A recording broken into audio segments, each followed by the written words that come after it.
It's Charlotte from J Romp as well. We are live doing a weekly recap on inflammation. So come on in if you have questions.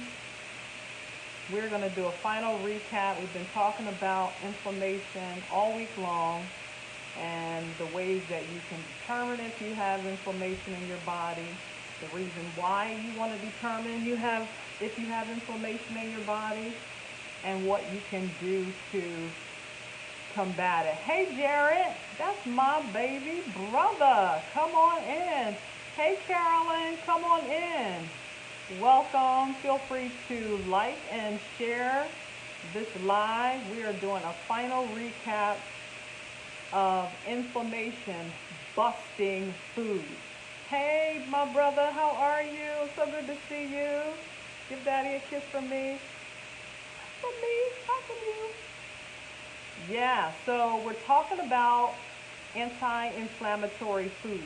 And I just wanted to finish up the week and just to do a small recap. We started off the week and we were talking about how to know you, first of all, have inflammation. Second of all, how you can determine what to do. Oh, good. I'm so glad you're doing good, Jay. Love you too, sweetie. Yeah, so we're doing a recap of inflammation. We started off the week, and I gave you guys just a simple drink that you can make with watermelon, fresh organic watermelon, frozen pineapple, and a big chunk of ginger. I love ginger.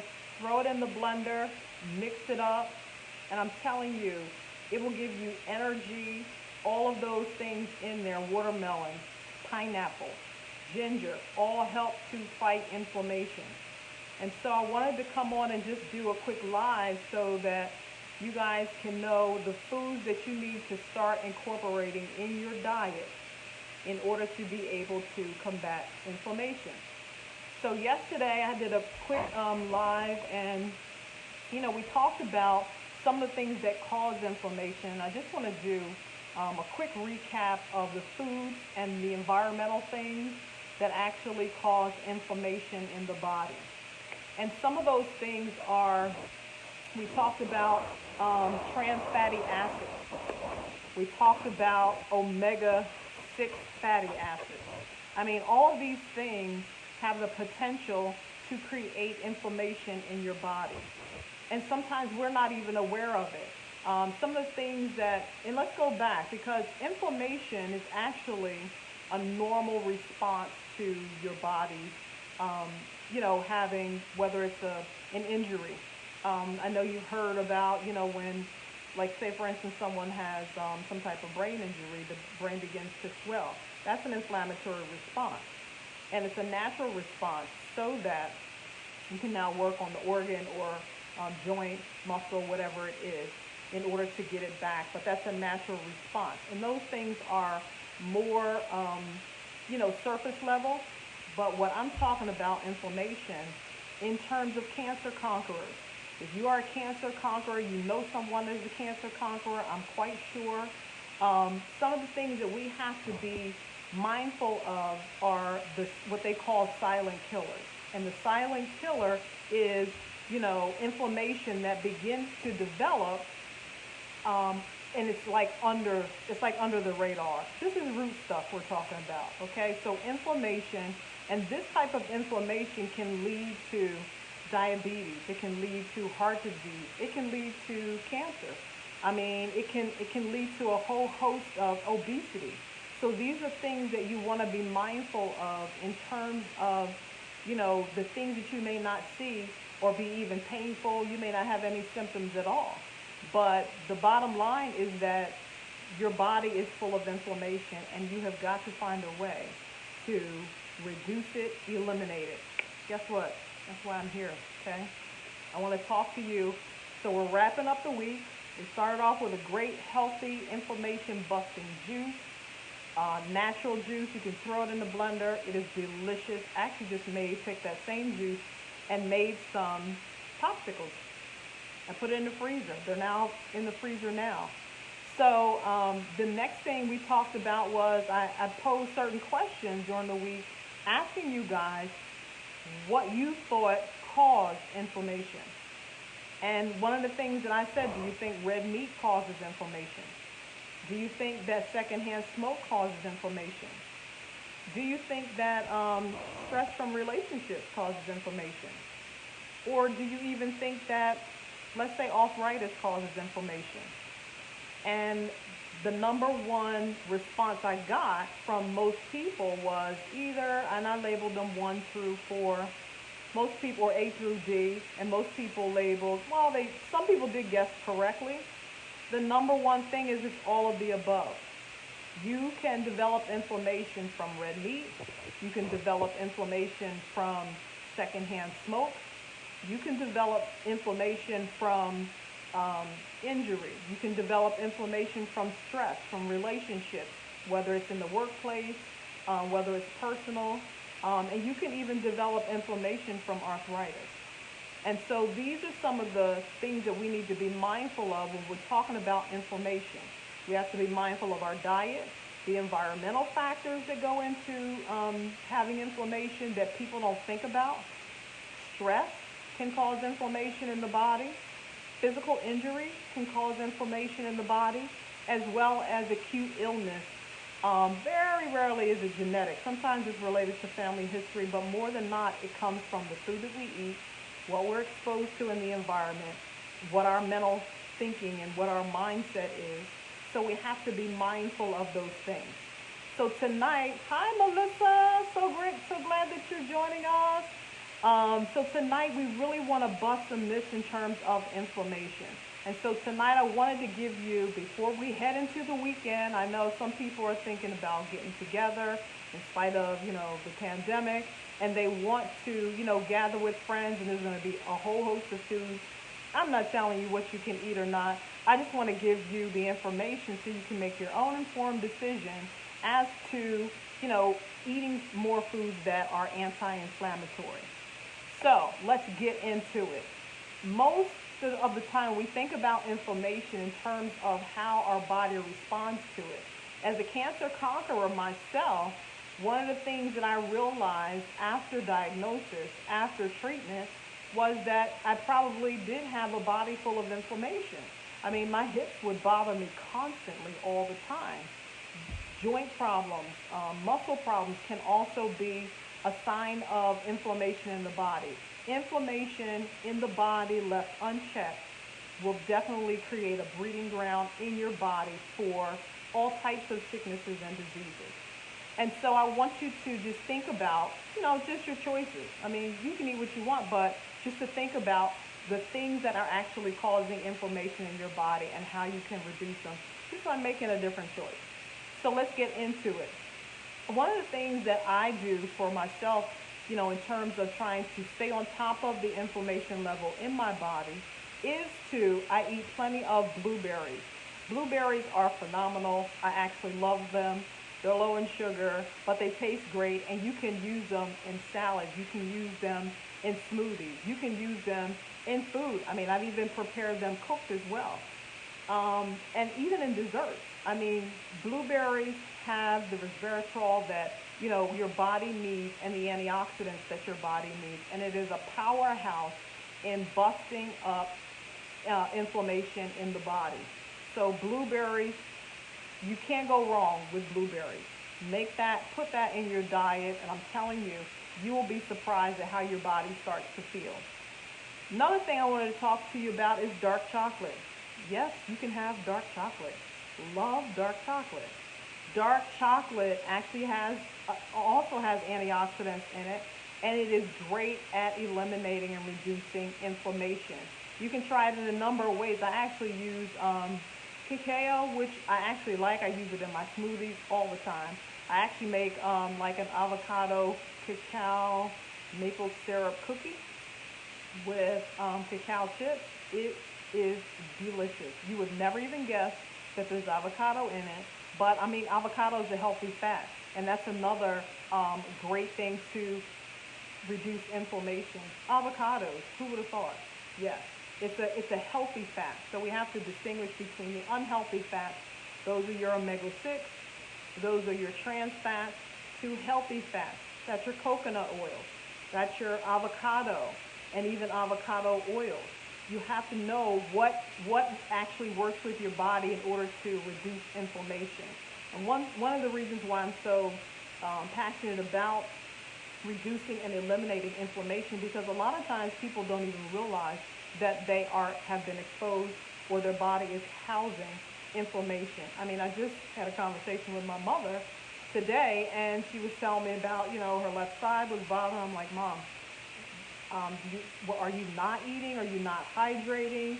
That can be another area where, inflammation starts to develop in your body. And just trying to help her to see that, just it's almost like crowding out. I mean, I'm not telling you what to eat, but try and introduce new things into your diet, and you'd be surprised. You will like them, but they will also tend to help you eliminate inflammation. Food? Yes. Yes, Melissa, you've got to make them. Oh, she makes like avocado cacao pie. That sounds delish, and I'm definitely going to try that chocolate chip cookie. I got the ingredients today. I'm definitely going to try and make them over the weekend. Um, Green tea. So you can get it from foods, but your green tea, a healthy green tea is phenomenal at reducing inflammation. And I drink green tea pretty much 2 or 3 times a week. I like it hot, but you can also, because we're in the summertime, yes, in the summertime, you can actually cool it down in the fridge, have it as like a cool iced tea, throw some lemon, that'll help to alkalize. Anything that's alkalizing is reducing the inflammation in your body. That's another great way to incorporate things that will reduce the amount of inflammation in your body. Another thing is salmon, wild caught salmon. Please make sure that it is wild caught. Do not eat that junk in the grocery store that just says Atlanta salmon.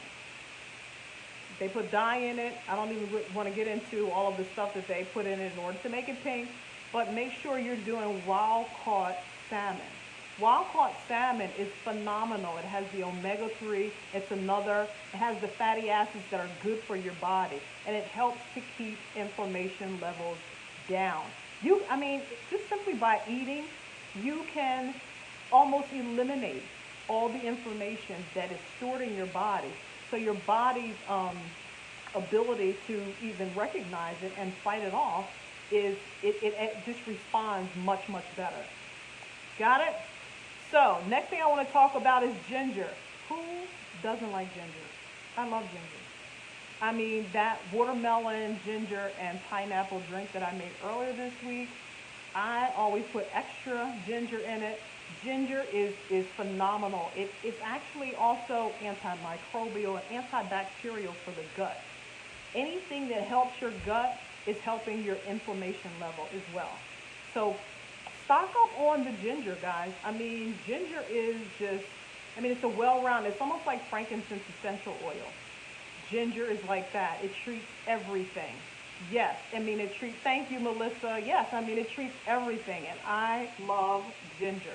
So I put it in my lemon water in the morning, which is the first thing that I have on my gut in the morning. Some lemon water, ginger, and I heat it up just a little bit, and I might even do just a little bit of raw honey, because all of these will help to alkalize the body. If your body is more alkaline, you're less likely to have inflammation, but you got to do the work. Just follow the steps. Next thing you know, you've produced a habit, and now you're doing it because this is what works for your body, and test it. See how your body feels. You can easily use lime as well. Both of them have the same effect. It's an alkalizing effect. Next thing I want to talk about is turmeric. I love turmeric.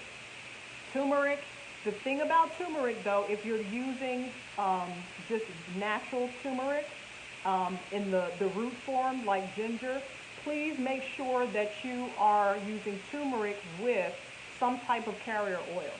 Because the thing is that with turmeric, our bodies have a hard time absorbing the benefits of turmeric if it is not combined with a carrier oil. Some people also use black pepper. For me, black pepper is actually inflammatory for me. I'm a type A blood type, and for type A blood types, it will tend to be more detrimental than it will be positive. No problem. You can mix it with a little coconut oil. Put it in your smoothie. Coconut extra, cold press, organic coconut oil is phenomenal. Put put that in there. Put your turmeric in there, and I'm telling you, turmeric is phenomenal. I cook with it and everything, but I also take it every single day. And you will notice it does take a while for your body to start getting used to it, but I'm telling you, after about maybe 6 weeks, you will notice a difference in even how your joints feel. This is one of the main things that helped me to eliminate inflammation was turmeric, and I put turmeric in everything. So it's like when you find the things, you can try and develop new meals. You can try and develop new smoothies. There's a turmeric, it's like turmeric milk that you can make. Delish. So turmeric, add turmeric to your diet. This will help you in so many ways. Next thing is extra virgin olive oil. Please make sure that it is organic extra virgin olive oil. Extra virgin olive oil coupled with coconut oil, even avocado oil, those are healthy fats. And these things, these extra virgin olive oil is phenomenal at reducing the level of inflammation because it comes from the olive. Yes, there have been questions I know here lately in the news in terms about, even in the health world, in terms about the quality of extra virgin olive oil and are you getting actually extra virgin olive oil. But our food, yes, our food is always yellow because of turmeric. Melissa is saying, mine too. And guess what? If it's yellow, I'm loving it because I know that it's going to be fighting that inflammation in my body. I love it, love it, love it. But yeah, extra virgin olive oil is phenomenal. I only use 3 types. I'll try avocado oil. Sometimes it's a little bit more expensive, but I definitely always keep coconut oil, cold press. I always keep extra virgin olive oil. And I will try avocado oil as well. I mainly cook with those 2 types of oils. You got that? You got your turmeric? I'm talking about a meal already. We talked about salmon. We talked about the turmeric, the extra virgin olive oil. Now I want to talk about your dark leafy greens. We're making a meal here, guys, and it's all anti-inflammatory. Your dark leafy greens are your spinaches, your kales, your collard greens, your mustard greens, actually. These dark leafy greens are great at busting inflammation. Here's the thing though, if you're not juicing them, it's great to juice them because you get all the nutrients and the vitamins that your body needs, and it's less processed. If you cook them, please be careful not to cook them too much. You can steam them.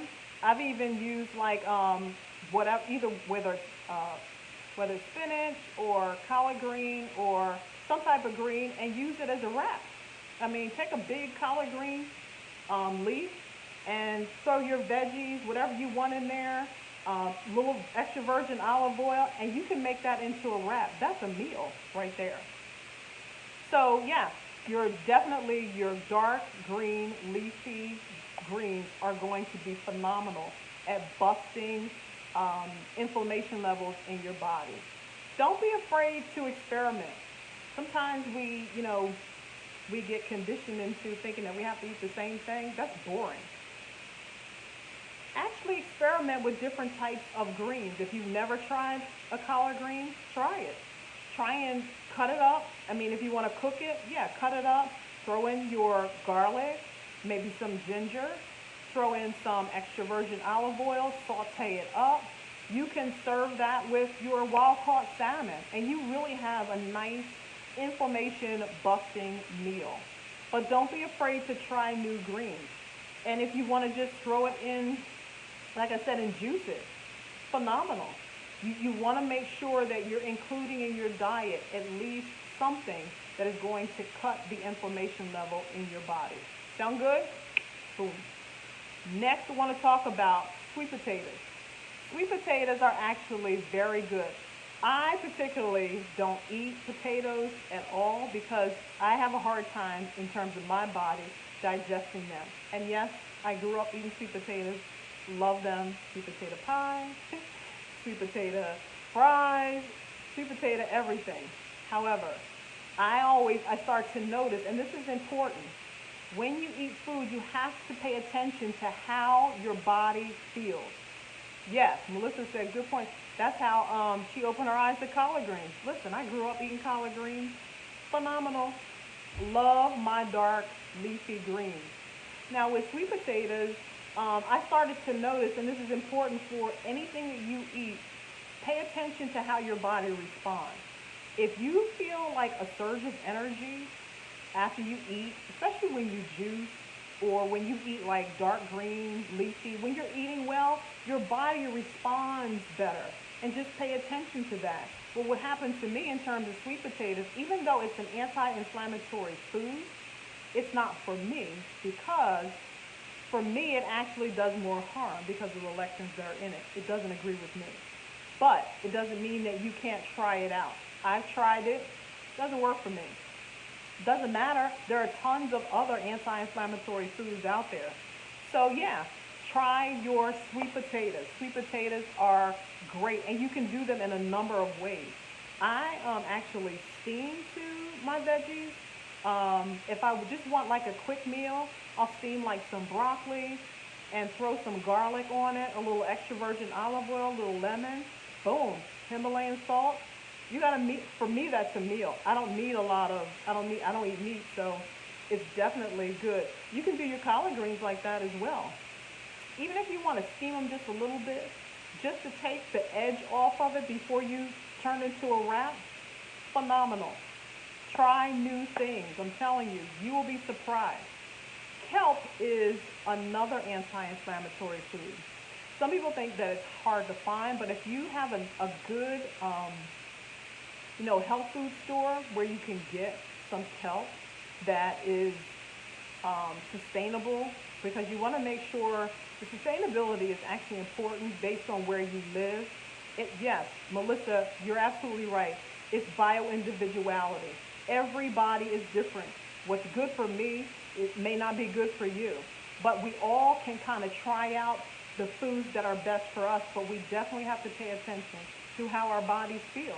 If our body is not responding, or if you feel bloated after you eat something, or if you feel, you just don't feel quite right, it may affect your joints, it may affect your muscles, it may affect your brain.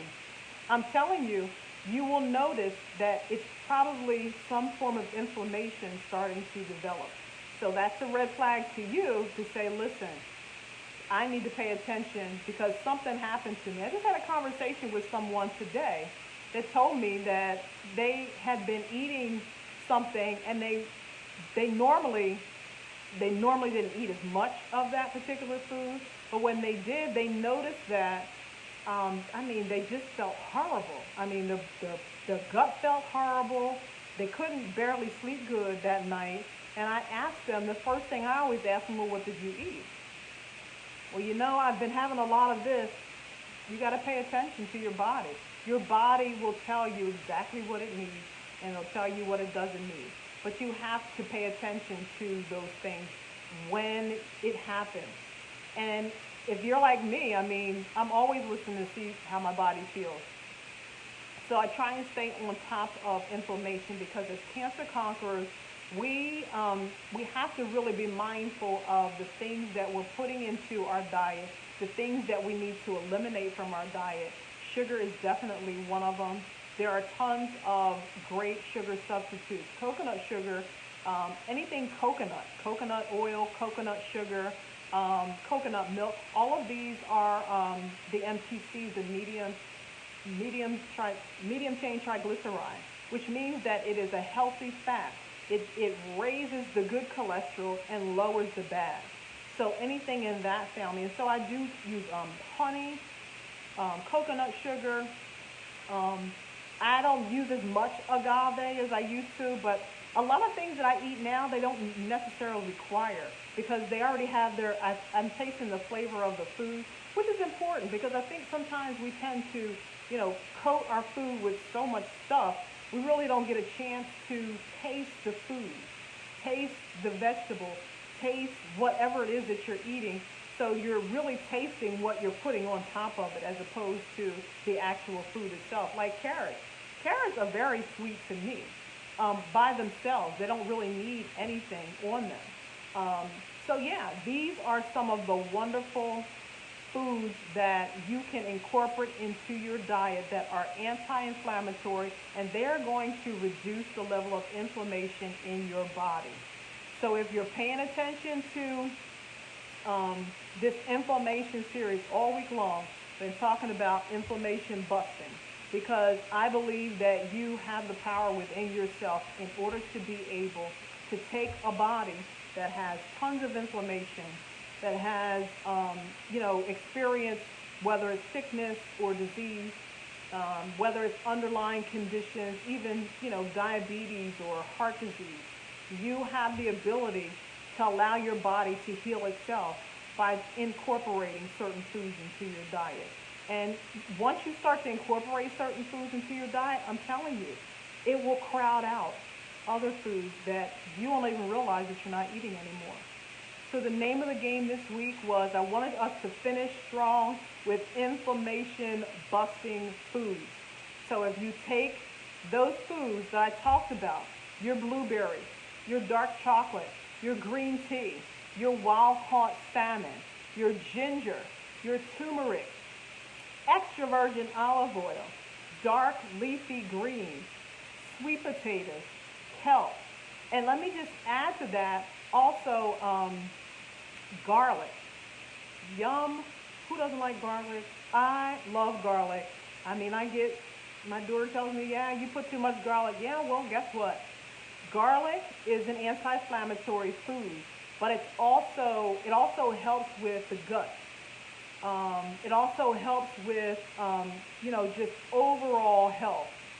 Just the properties in garlic are just too numerous, but just know that you can introduce more garlic. I actually make my own dressing. I don't use dressing in the store. I use my own. I'll make some extra virgin olive oil, garlic, French basil, a little lemon juice, boom, that's it. And it tastes amazing. So guys, I just wanted to come on. Yeah, no such thing as too much garlic. Melissa says, absolutely, you can't. I mean, come on. We're talking about garlic, ginger. Oh my, and sometimes in my dressing, I will actually throw in, of course, some ginger to give it like that flavor, give it that little bit of heat. You know what I mean? Just a little bit of heat. And when you feel that ginger and that garlic, yes, I'm thinking about what I'm going to have in a few minutes for my last meal probably of the night. And so, yeah, guys, I wanted to come and finish your week strong before you go into, your holiday weekend and, meeting with friends, and there's going to be tons of food. Incorporate your fruits too. All of your fruits that are anti-inflammatory. Your watermelons are great. Your pineapples are great for reducing inflammation. The good thing about pineapple is that it has bromelain in it, and bromelain actually helps your body to digest foods even better, especially for those cancer conquerors that fall in the category of just being a blood type A, which is what I am. And so I incorporate quite a bit of pineapple because for me it actually helps to set my stomach up to be able to digest food much, much better. And the bromelain alone is a digestive enzyme, so it's already at work. But I mean, you talk about reducing inflammation, watermelon, pineapple. I can't wait until my popsicles are done that I made earlier today with that watermelon juice with pineapple and ginger. I'm having one of those tonight. That's going to be my treat. So yeah, guys, thank you so much for joining. This is Charlotte at J. Roth as well. Be sure to check me out. And these are the things that I talk about in my program. I can help you not only with inflammation, but how your mind is thinking. Cancer conquerors have to make sure that they are doing their due diligence to remain healthy so that we can help other cancer conquerors get to the finish line. And what's the finish line? It is thriving, and we are going to thrive. We are not just going to survive, we are born to thrive. That's my motto, that yes, we can do this thing, but we have some work to do. We have to stay on top of certain things. Doesn't mean that you can't have a treat. No way. I'm going to try Melissa Gomez Williams. If you don't know her, check her out. She made she has a recipe for some phenomenal chocolate chunk cookies, all natural. I'm going to try them this weekend. I got all of my ingredients, and I'm going to try and make them this weekend. And I was going to do my avocado cookies, but I think I'm gonna do yours instead, Melissa. So yes, I will let you know how they turned out. I got my almond flour today. I got a few other ingredients. So yes, I'm telling you guys, you know, we only have one life to live. We need to make it fun. We need to make it engaging, but we also need to help others. That's why I'm here. J. Roth as well, Holistic Health Coaching. So guys, check me out on Facebook, Instagram, YouTube. I will be. Thank you so much. Oh, thank you, Melissa, for coming and joining us. Thank you, everyone that joined us. Jay, my brother joined. I just want to say thank you guys for joining in tonight. And listen, have a great, safe weekend. Don't overdo it. Okay? All right, guys. Talk to you soon. Bye.